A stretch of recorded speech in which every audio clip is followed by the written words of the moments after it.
The scope of human resource management. The first scope is manpower planning. That is right people at right time at right place. That means सही समय पर सही people का चुनाव करना सही जगह के लिए, यानी कि अगर उसकी स्किल्स, उसकी ट्रेनिंग उसकी पोस्ट से मैच करती है तो उसे ही चुने, क्योंकि वो लंबे समय तक उस जगह पर रहेगा. So determine number of type of personal required. कितने लोगों की ज़रूरत है उस पोस्ट के लिए, उस प्लेस के लिए. So this is man power planning. Second is requirement selection and placement of personal. अब सिलेक्शन की बात आती है प्लेसमेंट के लिए, तो हम select best people that have proper skill and knowledge. Then third is training and development of employ.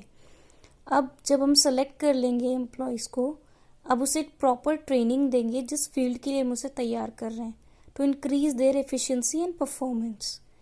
Fourth is appraisal of performance. Then next is when in this we check performance of our employee and give feedback to them that may totally depends on performance.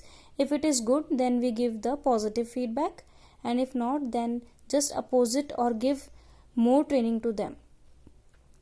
अगर उसकी performance बहुत अच्छी रहती है तो हम उसको apprise करते हैं, हम उसे कुछ रिवॉर्ड और या बेस्ट फीडबैक जो है प्रोवाइड करते हैं.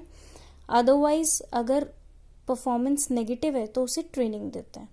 Then fifth is motivate workers.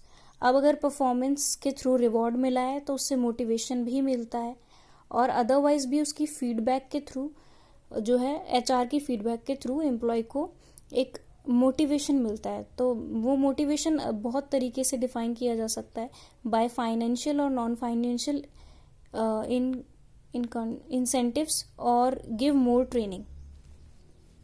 Then remuneration to employ.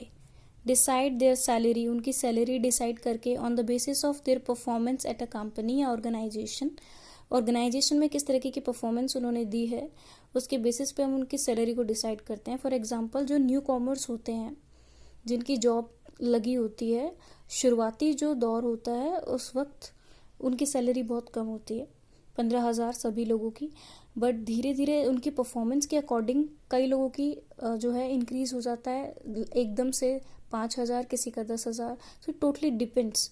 तो रिम्यूनरेशन टू एम्प्लॉय यानी decide their salary.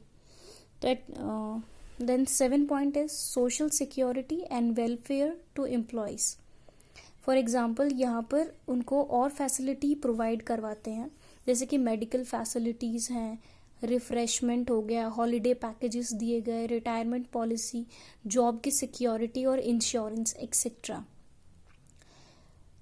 8th is reviewing and audit of personal policy, procedures and practice of organization.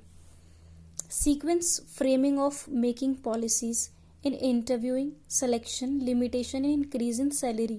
एक जो team होती है ऑलरेडी वो decide करती है कि किस तरीके की पॉलिसीज़ हमको फ्रेम करनी है किसी एम्प्लॉय के लिए, किसी इंटरव्यू को कंडक्ट करने के लिए कौन कौन से लेवल्स उन्हें जो है परफॉर्म करने होंगे, वो डिसाइड करती है एक team. And plus the increment, कितनी सैलरी इंक्रीज करनी चाहिए, वो भी एक टीम जो है, एक पैनल जो है वो डिसाइड करता है. So this is review and audit of personal policies, procedures and practice of organisation.